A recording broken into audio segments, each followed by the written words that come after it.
Hello, dear learners.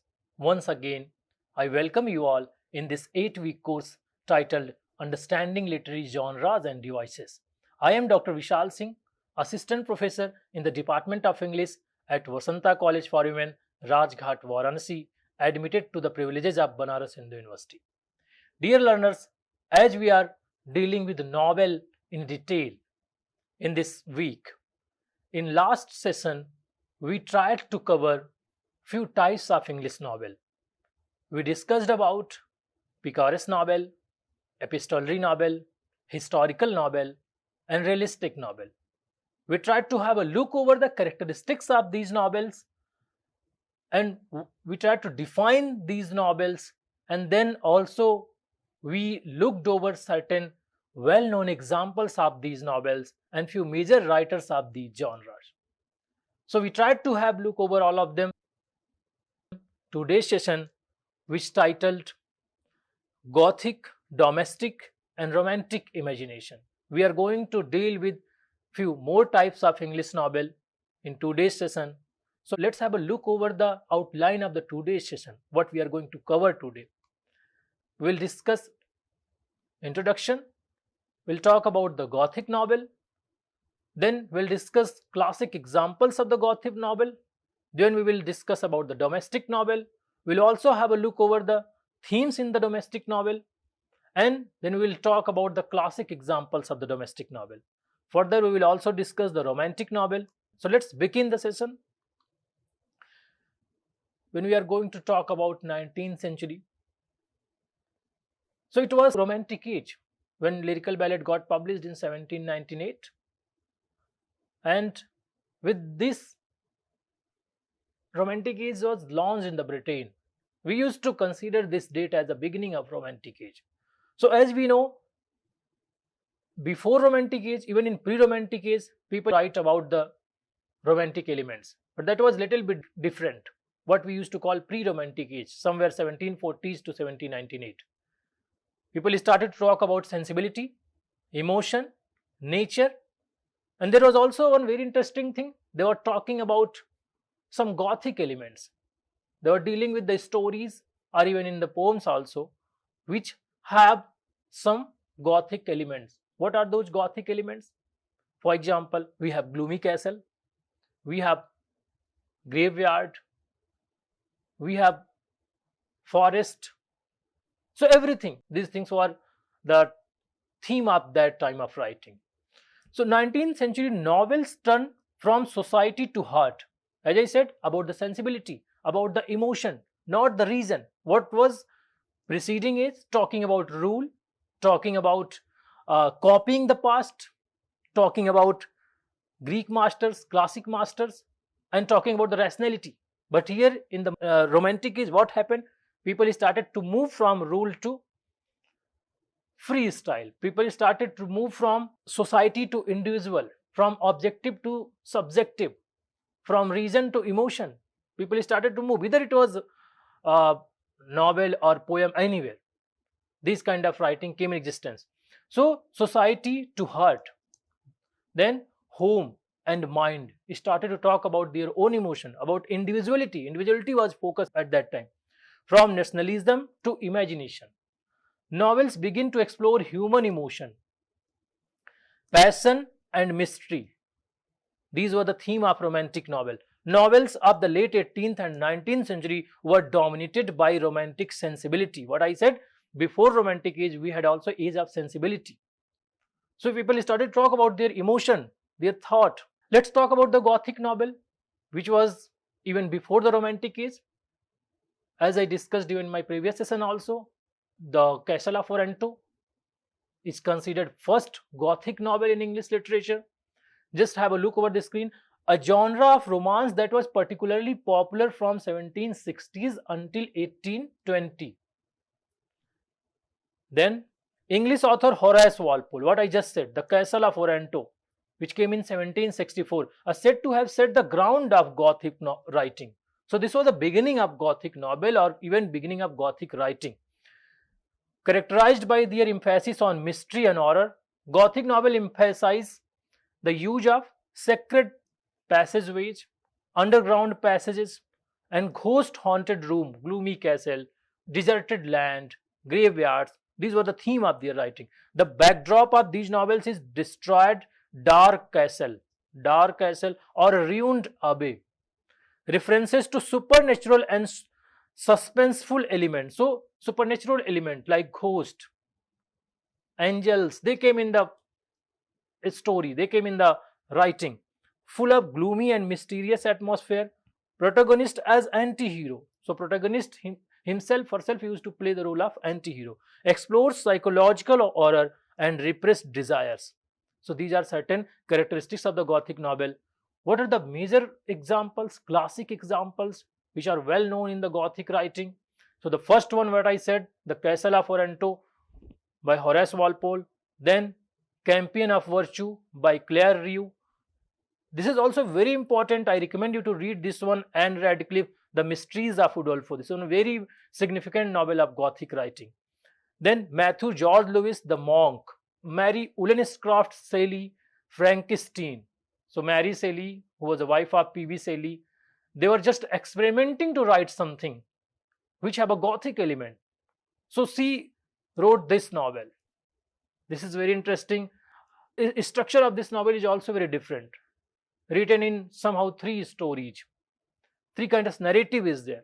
Then Bram Stoker Dracula. This one is also very good example of Gothic novel. So I recommend you at least read these three. Horace Walpole, The Castle of Otranto, Anne Radcliffe, The Mysteries of Udolpho, then Bram Stoker Dracula. These are very well known and very important novel. If you will read, you will be able to understand what are the major characteristics of Gothic novel and what is actually Gothic novel. Then Henry James, The Turn of Screw. Moving forward, let's have a discussion over the domestic novel. So as you can understand with this word itself, domestic, something which is based on family, talking about family story, talking about day-to-day life, or talking about homely affairs. So let's have a look over the characteristics of these novels. Focuses on home or family life, even love and marriages. Very good example for that we have Jane Austen. She used to write these kind of novel. So domestic realism, there is domestic things, but realism, representing domestic life at that time. What was domestic life at that time? They represented through these novels. Then emphasizes women's experiences and social constraints.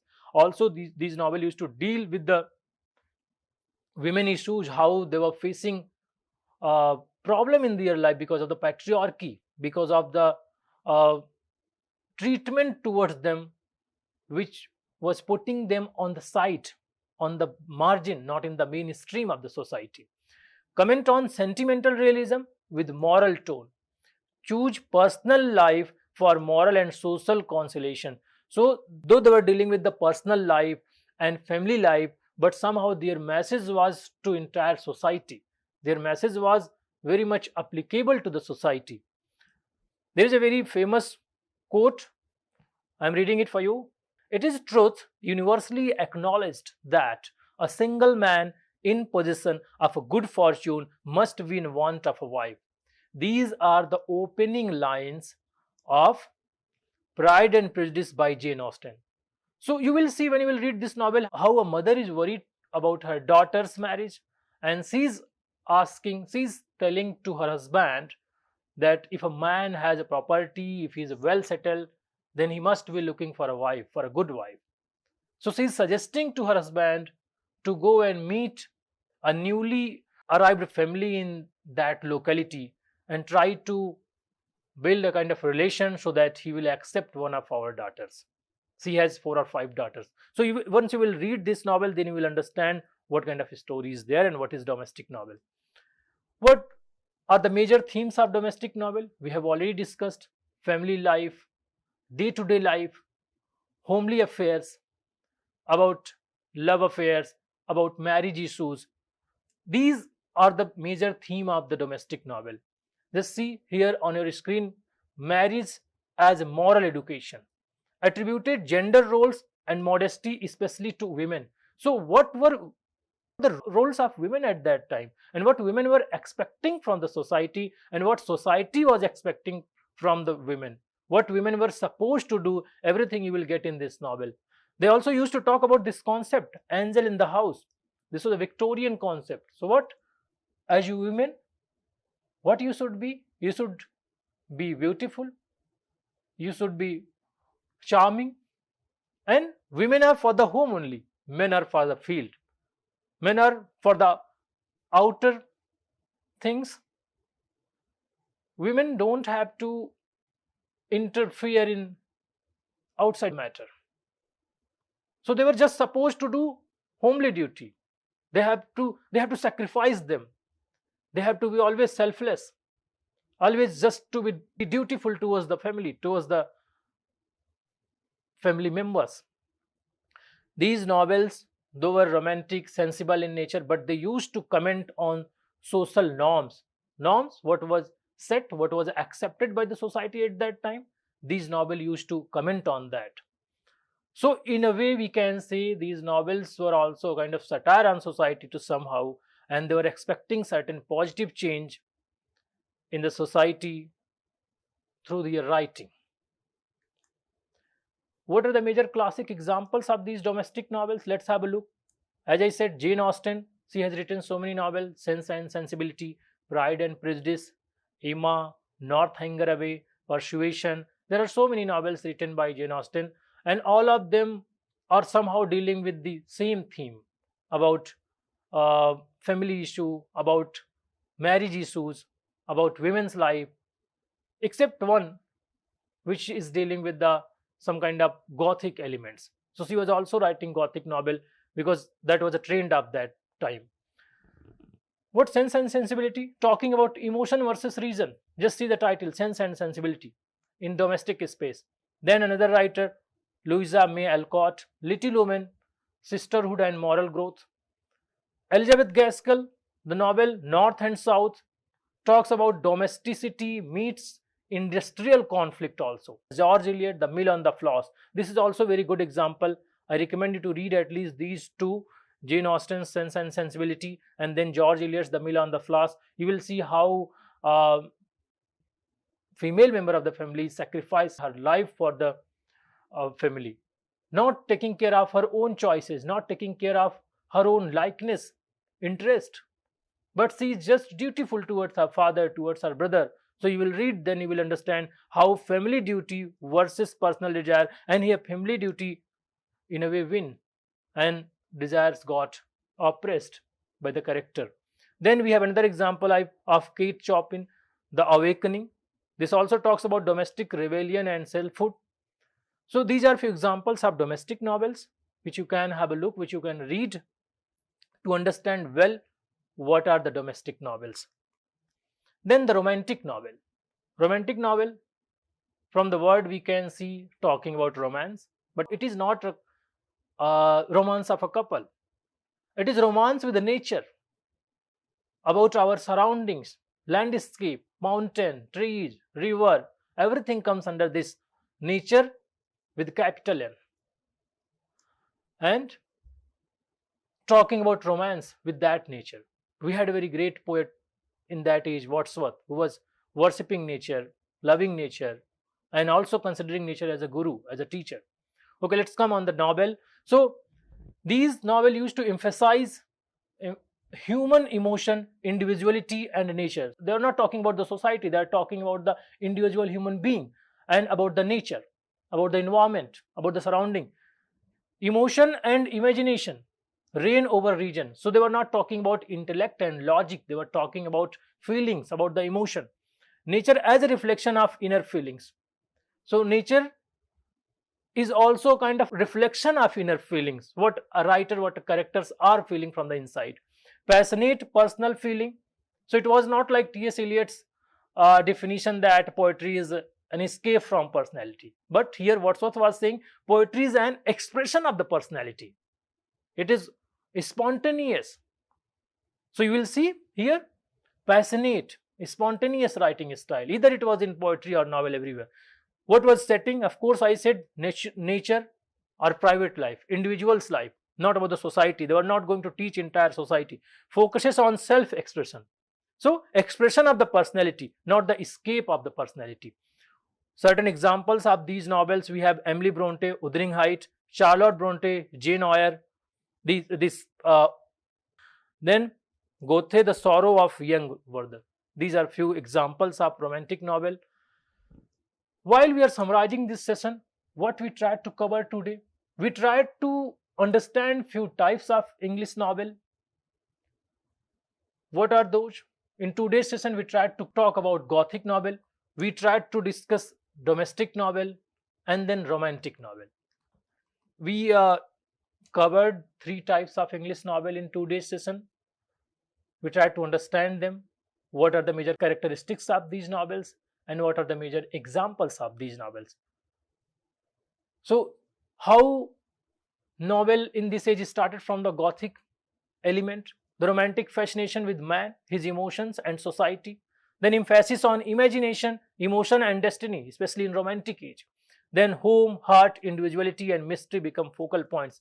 So we tried to cover all these three kinds of novel of English.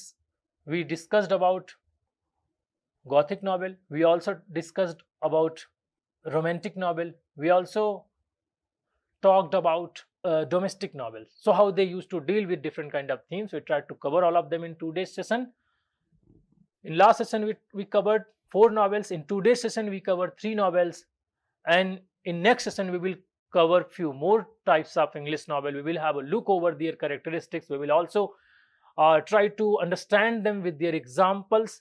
I recommend you to read few of these novels so that you will be able to understand very well what are the major characteristics and what are these novels actually.